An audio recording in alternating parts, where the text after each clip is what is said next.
Hello guys, how are you. I hope आप अच्छे होंगे, आपकी तैयारी चल रही होगी। जैसा कि आप स्क्रीन में देख पा रहे होंगे, आज का टॉपिक है हमारा हिंदी व्याकरण। हिंदी व्याकरण में हम कवर करेंगे वाच्य को। अब वाच्य बहुत ज़्यादा इंपॉर्टेंट हो जाता है क्लास 8 से लेकर 12 तक के स्टूडेंट्स के लिए, चाहे वो एमपी बोर्ड से पढ़ रहे हों या सीबीएसई बोर्ड से हों। यह एक टॉपिक रहता है। इसके अलावा यह टॉपिक इम्पॉर्टेंट है उन लोगों के लिए जो प्रतियोगी परीक्षाओं की तैयारी कर रहे हैं।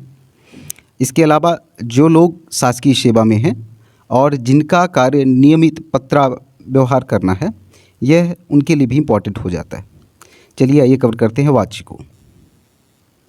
देखिए, सबसे पहले जीवन से सामान्य जीवन में प्रयुक्त होने वाले कुछ प्रमुख उदाहरणों को देख लेते हैं और यह भी देखते हैं कि ये कैसे वाच्य से जुड़े हुए हैं। जैसे सामान्य रूप से प्रयोग होता है, आदेश दिया जाए, मैंने पुस्तक पढ़ी, दुकान से सामान ले आओ, डॉक्टर को बुलाया जाए, दुकान बंद करो, उसे घर बुला लो, ऐसा बताते हैं, कैदी को रिहा कर दें। ये सब वाक्य हमने अपने जीवन में प्रयोग किए होंगे या हमने किसी को प्रयोग करते सुना होगा अथवा मूवीज़ सीरियल्स में हमने इनको सुना होगा। ठीक है, तो चलिए इसके बारे में समझ लेते हैं आगे। वाच्य किसे कहते हैं? प्रत्येक वाक्य कुछ न कुछ जानकारी प्रदान करता है। यह भी संभव है कि वह जानकारी किसी के बारे में सकारात्मक, नकारात्मक अथवा प्रश्नवाचक हो। यहाँ पे मैं यह क्लियर कर देना चाहता हूँ कि यदि मैं बात करता हूँ राम के बारे में कि राम खेलता है, तो यह सकारात्मक जानकारी है। राम नहीं खेलता तो राम के बारे में नकारात्मक जानकारी है। क्या राम खेलता है, यह राम से संबंधित प्रश्नवाचक जानकारी है। ठीक है, आगे चलते हैं, देखते हैं कि परंतु यहाँ यह भी ध्यान देना आवश्यक है कि प्रत्येक स्थिति में वाक्य किसी व्यक्ति अर्थात कर्ता तक सीमित नहीं होता, बल्कि यह कई बार वाक्य कर्म और भाव की भी जानकारी देता है। ठीक है, अगर आपने इस बिंदु को अच्छे से समझ लिया है तो हम आगे चलते हैं, क्योंकि आगे ही आपका ये कॉन्सेप्ट क्लियर होगा कि वाच्य है क्या। इस प्रकार अगर हम गौर करेंगे तो हम पाएंगे कि प्रत्येक वाक्य या तो कर्म, या तो कर्ता, या तो भाव की प्रधानता लिए हुए है। इस प्रकार सरल शब्दों में अगर कहा जाए तो वाच्य से तात्पर्य कर्म, कर्ता, भाव की प्रधानता से है, जो परिवर्तनीय है। अब एक और चीज़ आपको दिमाग में बैठा के चलना है कि वाच्य क्रियाओं का रूपांतरण है। ठीक है, ये क्या है? ये क्रियाओं का रूपांतरण है, और जब क्रियाओं का रूपांतरण होगा उस कंडीशन में या तो कर्ता, या तो कर्म, या तो भाव, इसकी प्रधानता स्थापित हो जाएगी। ठीक है, चलिए आगे चलते हैं। वाच्य के प्रकार क्या हैं? वाच्य के 3 प्रकार हैं: कृतवाच्य, कर्मवाच्य और भाववाच्य। कृतवाच्य को समझ लेते हैं। जिस क्रिया रूपांतरण से कर्ता की प्रधानता का बोध होता है उसे कृतवाच्य कहते हैं। उदाहरण के लिए, रमेश ने खाना खाया है। ठीक है। कर्मवाच्य किसे कहते हैं? जिस क्रिया रूपांतरण से कर्म की प्रधानता का बोध होता है उसे कर्मवाच्य कहते हैं। उदाहरण के लिए, पतंग उड़ रही है। ठीक है। भाववाच्य की बात कर देते हैं। वह क्रिया रूपांतरण जो ना तो कर्ता और ना ही कर्म को प्रधानता देती है, बल्कि उसके स्थान पर क्रिया अथवा भाव को प्रधानता देती है, भाववाचक वाच्य कहलाती है।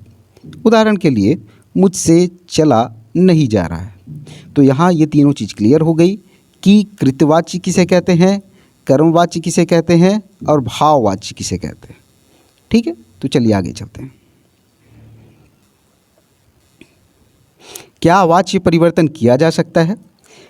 तो इसका उत्तर होगा कि जैसा कि पूर्व विवरणों से आपको स्पष्ट हो गया होगा कि वाच्य क्रिया रूपांतरण से संबंधित है, अतः वाच्य परिवर्तन संबंधी सूक्ष्म नियमों का पालन करते हुए वाच्य परिवर्तन किया जा सकता है। वाच्य परिवर्तन के दौरान ध्यान रखने योग्य तकनीकी क्या क्या होती हैं? तो पहली चीज़ है कि सर्वप्रथम यह जांच करें कि आपके सामने प्रस्तुत प्रश्न अथवा वाक्य का संबंध वाच्य के किस प्रकार से है। यह देखिए कि क्या वह कृतवाच्य है, कर्मवाच्य है या भाववाच्य है। ठीक है। दूसरे बिंदु में चलते हैं। क्योंकि वाक्य क्रिया का रूपांतरण है जो कर्ता, कर्म और क्रिया की प्रधानता को स्थापित करता है, इसलिए यह भी पूरी तरह से समझ लिया जाना चाहिए कि आपको वाच्य के किस प्रकार में परिवर्तन करना है। सपोज आपने कोई सेंटेंस पढ़ा, आपको क्लियर हो गया कि यह कर्मवाच्य है। अब आप यह क्लियर हो जाइए कि इसको किस में परिवर्तित करना है, कृतवाच्य में परिवर्तित करना है। क्लियर हो लिए हैं, चलिए आगे देखते हैं। तदुपरांत क्रिया रूपांतरण कर एवं वाक्य विन्यास को व्यवस्थित कर परिवर्तन किया जाना चाहिए। यह आगे आपको जब उदाहरण आप देखोगे तो और ज़्यादा क्लियर हो जाएगा। चलिए वाच्य परिवर्तन के उदाहरण देख लेते हैं। उदाहरण संबंधित है कृतवाच्य से कर्मवाच्य की ओर। ठीक है, आदेश दें, इसका परिवर्तन देखिए कैसे हो रहा है। आदेश दिया गया, मैंने गाय बांधी, मेरे द्वारा गाय बांधी गई। मैंने पुस्तक पढ़ी, मेरे द्वारा पुस्तक पढ़ी गई। तुमने गणित किससे पढ़ा था, तुम्हें गणित किसने पढ़ाया था।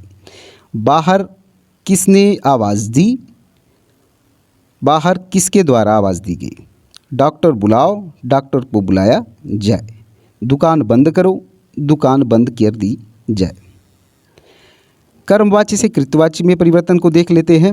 रावण द्वारा सीता का हरण किया गया, तो रावण ने सीता का हरण किया।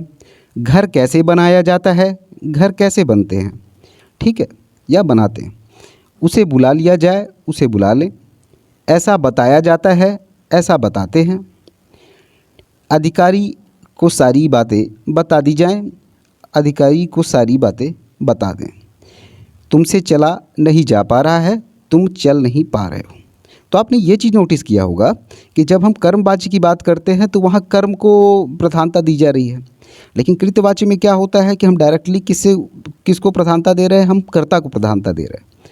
ठीक है, तो यह रहा आज का टॉपिक। आई होप आपके लिए ये बहुत उपयोगी सिद्ध होगा। और प्रश्न जो पूछे जाते हैं ऐसे परिवर्तनशील प्रश्न डायरेक्ट पूछ लिए जाते हैं एग्ज़ाम में, प्रतियोगी एग्ज़ामों में। ठीक है, तो आई होप ये आपके लिए बहुत बेनिफिशियल क्लास रही होगी।